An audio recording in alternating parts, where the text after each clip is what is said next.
ஸ்ரீ மகாபெரியவா சரணம். இன்று காஞ்சி காமாட்சி அம்மன் தரிசனம், அதேபோல் ஸ்ரீ மகாபெரியவாளுடைய அதிஷ்டானம், காண கிடைக்காத காட்சிகள் எனக்கு இன்று கிடைத்தது. ஸ்ரீ மகாபெரியவா சரணம். ஒரு யானை, ஒரு முதலை, நடுக்காட்டில் ஒரு ஆபத்தில் பெருமாளை அழைத்த யானையின் மகா கதை.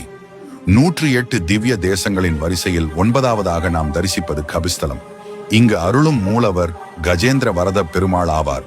கபி என்றால் குரங்கு என்றும், இங்குள்ள பெருமாள் யானைக்கு வரமளித்ததால் கஜேந்திர வரதர் என்றும் அழைக்கப்படுகிறார். இதன் புகழ்பெற்ற கதைதான் கஜேந்திர மோட்சம். ஒரு காலத்தில் இந்திரத்யும்னன் என்ற மன்னன் தவறுதலாக அகத்திய முனிவரால் யானையாக பிறக்கும்படி சபிக்கப்பட்டார்.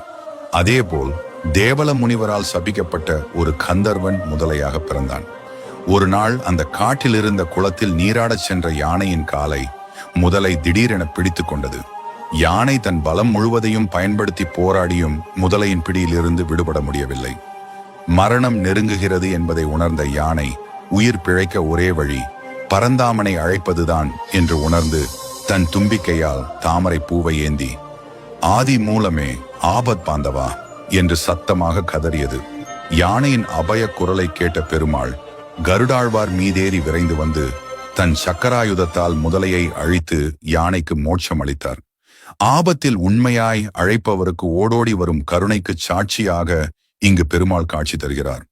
அவசர காலங்களில் காக்கும் இந்த வரதரின் அருளால் நம் வாழ்வில் குறையொன்றுமில்லை.